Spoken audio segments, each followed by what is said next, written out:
What's going on, everybody? Welcome back to another video, and today I gotta say this one is a pretty sad video, man. It's definitely a bit depressing to kind of go through, I guess, a situation like this and talk about it, because the more that you look into this, the more you realize just how avoidable this was. I mean, we're talking about a situation that should have never have happened, and had it not happened, there would be a young man still alive today with his whole life ahead of him. So many people would be spared the trauma that they've now endured because of this situation.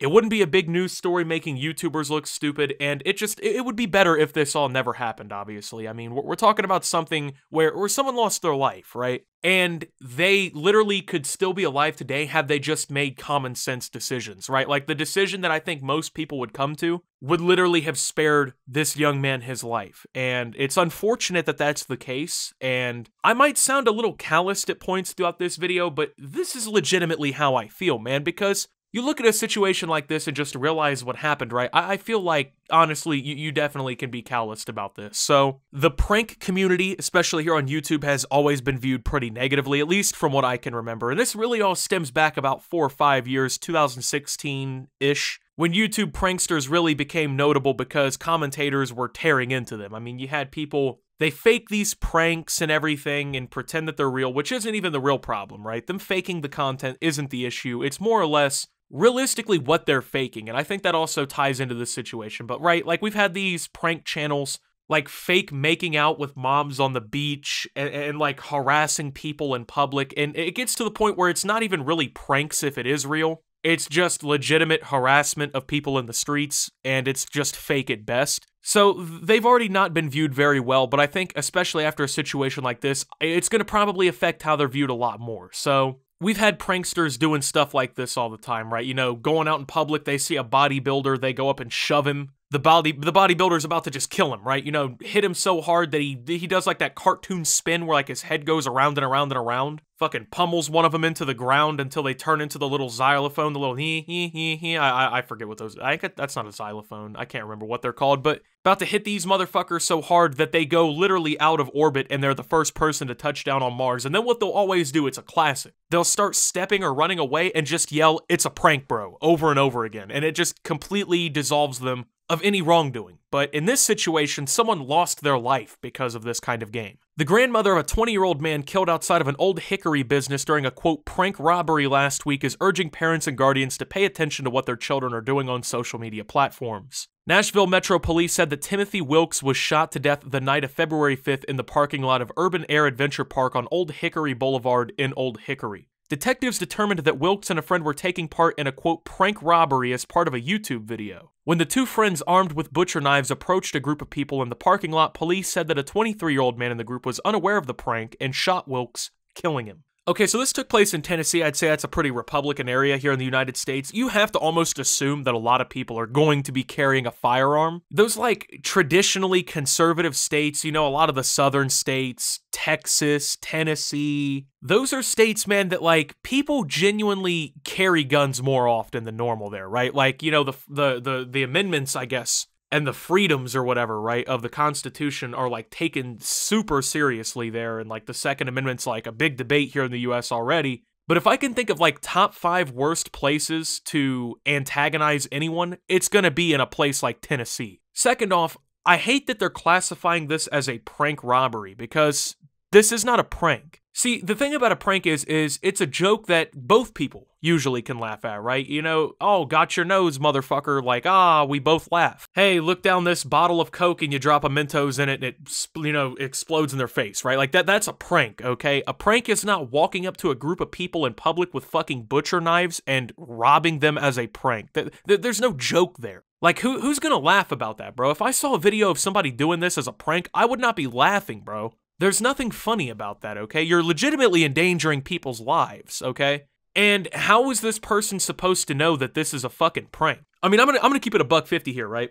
As someone who's nearly been robbed several times in public, I gotta say, it's a pretty frightening experience. It's scary, okay? It's not something that you want to happen to you. And when you're put in a situation like that, sometimes your basic instincts are just going to kick in. I mean, if someone's got a gun for self-protection and you do something like this, you're asking to get shot and killed. I mean, because once again, that person's not going to know it's a joke. I mean, if you're in this guy's boots, right, you got to think about it. You're walking out in a shopping center or whatever, two people at that come up to you with fucking butcher knives, talking about, hey, this is a robbery. Like, yeah, you're going to end up doing something, right? See, this is the kind of quote-unquote prank that you have to fake. You can't just be doing shit like this to unsuspecting people. I mean, this is like as stupid like as walking into a mall with a rifle. You know what I'm saying? Like, oh, I'm in the mall with a rifle. Everyone thinks I'm gonna fucking kill them now. Like, there's no joke to that, bro. You're just legitimately endangering lives. Now, I also want to add in the fact here, this took place outside of what seems to be a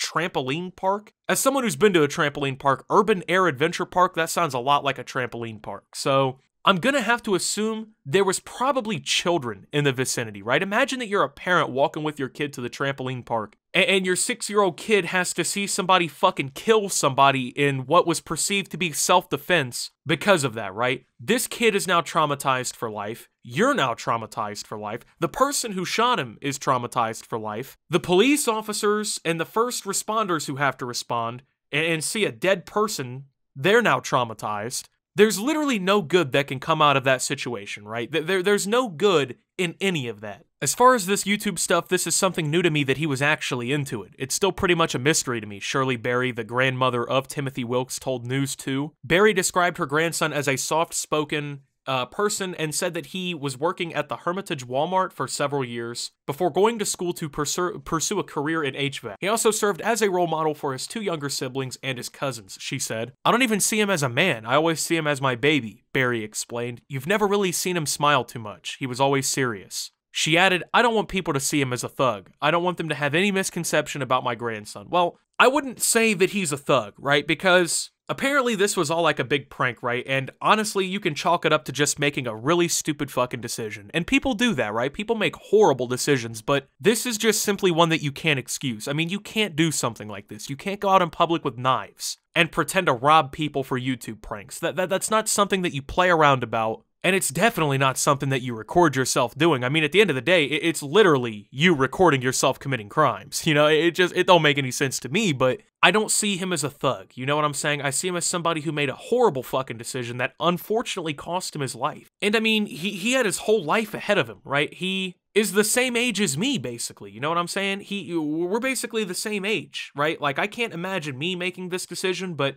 it's like, what the fuck, right? It feels horrible to see people your age die, regardless, right? Like, I don't know, it hits you differently. But it's weird that, like, his family saw him, like, as this serious person who never joked around, but yet he's trying to film YouTube pranks, right? That just seems weird. And it's sad that he just made this decision, right? And fucked up. Because I don't want to speak illy on him, obviously. He's dead. I don't want to speak negatively about him and run his name into the dirt or anything. He could have been an amazing person, one of the best people possible, man. I don't know. But when you look at a situation like this, it's hard to even comprehend. While Berry grieves the loss of her grandson, she said that she hopes others can learn from what's happened to her family. If your children are doing anything like this, please let this be a note to really check on what your kids are doing. There needs to be awareness now that this is very dangerous. The investigation into the fatal shooting is being conducted by the Metro Nashville Police Department. The 23-year-old who shot Wilkes has not been charged, claiming self-defense.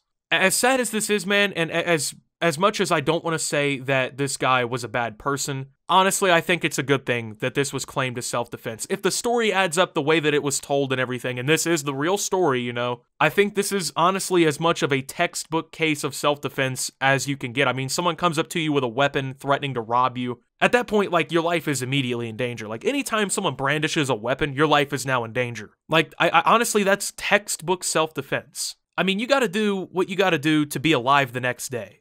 You know? Because, like, what if this wasn't a prank and this 23-year-old who ended up shooting this poor guy, it just, like, what if this wasn't an actual prank and he was being robbed and he ended up getting stabbed and killed, right? Like, you can't have a situation like that either, right? You gotta do what's best for yourself. And in this situation, defending yourself is really the only way out, I think. At least when you're in the mentality that this guy probably was. But yes, people definitely need to be more aware of what's going on with their kids. And not only just because of stuff like this. I mean, there's infinite scenarios I can really bring up that happen online and stuff stuff that really should be leading you to pay attention to what your kids are doing online. It really shouldn't take someone dying for people to know that. But what really is upsetting, I guess, about this whole story is the fact that he died chasing clout. I mean, let's call a spade a spade. Let's keep it $1.50 here. He wanted some online attention, right? He wanted to make a viral video or whatever on YouTube. And him and his lack of thinking surrounding that desire led to his death, right? Led to him being shot and killed. And I think that's an important lesson. This internet shit is not something to die for, man. If it takes you fake robbing people with knives to get clout, maybe you shouldn't have clout. Maybe you shouldn't have the attention.